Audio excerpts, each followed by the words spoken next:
DC here. Hi, guys and gals. It's Sunday evening. Yeah, I'm much later than I usually do my vlogs on Sunday, but yeah, was up at the same time. I was doing my Spanish lessons and my church, my Bible readings, and went to church at 9 and came back and did a few things here, and then we went to a movie this afternoon. It was a very amusing movie. It was a Swiss movie. I mean, Swiss movies are not all that well known, but this one had an interesting scenario. Now, you got to know Swiss politics a little bit. Is that in Switzerland we can vote for everything, and basically we can change what they call the constitution, or change the laws by either a law or a popular vote, or call it a referendum if you're changing an existing law or something. And so in Switzerland, there's four official languages. So in the story, in the movie, there were politicians that were saying, well, that's just too many. Imagine all the expenses that we have to do because we have to things in four different official languages and so on. So the main group of people are the Swiss Germans, are like between 60, around 60 something percent, and then you've got the almost 70%, and then you've got the French speaking part of the country that is in the close to, close to 30, not quite 25 or something, and then you've got the Italian speaking part, which is 6% probably, and then you've got the Reto Romanche, which has their own language, but they're like only 0.5% and something like that. So there was a vote to go from four official languages to one. So of course people were fighting against that, because what would that mean? That would be three other regions, big regions, would be punished and so on. So I mean, this is the whole thing of the movie, and all of a sudden it became French. Now, how could that have happened?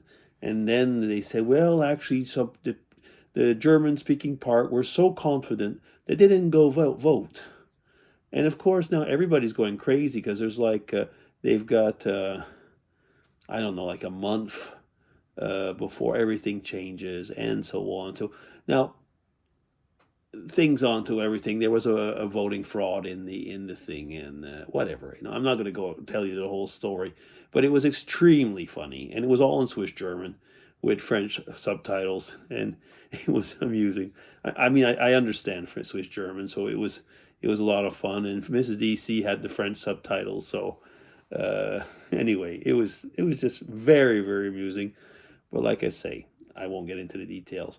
But it did make me think, like, I come originally from Canada and lived in the French speaking part, which has been known, for two referendums to separate from Canada and so on. And oh yeah, well, because in the movie the Swiss Italian part decided they were going to separate, and so there was a confrontation. And I was thinking, like, imagine if something like that, a vote, had happened in Canada, like to make, for example, the official language French. Now, and that would be law. What would the English side react? Or even worse, if it had been like some First Nations uh, language, So you can see the ridiculous part of the movie, but at the same time, the enormous internal tensions that it would have created. Anyway, like I say, it was very, very funny. But you have to be Swiss, actually, I think, to really get it and understand what was going on. Yeah. Anyway, so that was our kind of our date this afternoon. So we're here later on today, and yeah, it was a good day. It was a good day. It really was. Um, the last vlog I made, I kind of left on a teaser about when we were living in Oxford, and I thought, without going into the details, because I don't want to make an extremely long vlog today, but I did find this picture. Okay. Once again, I don't think you're going to be able to see much, but this picture here was of the prof. The prof is the bald-headed one right here. Okay, I guess, yeah, there you are.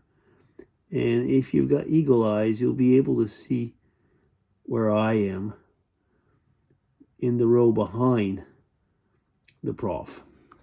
Now, all the first row, so this is the chemistry department at the University of Oxford, okay, and it was called the Dyson Perrins.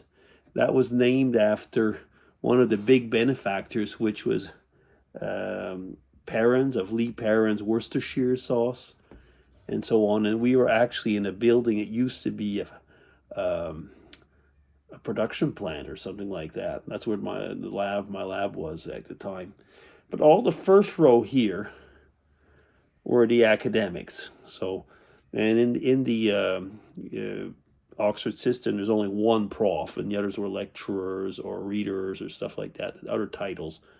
And Sir Jack Baldwin, the one I was working for, he was the prof. And then the second row here were either, well, especially if we start from, let's say, about here on to the end, those were the postdocs and the students of the prof. So the academics that were already there. So I'm somewhere. I'm, like I say, I am. Well, actually, I'm here. And that was us. And so these are people that already had degrees. So you see, there's a social strata already. Again, we're in Oxford. A social strata in the pictures. And of course, the profs people had a social strata that was more important than the other academics. And then we move up and move up and move up, and these are like the students of the other profs, of the other lecturers and so on. Yeah, so it was a big thing. But basically everybody was subjected, both either academically or hierarchically, to Sir Jack Baldwin. Yeah,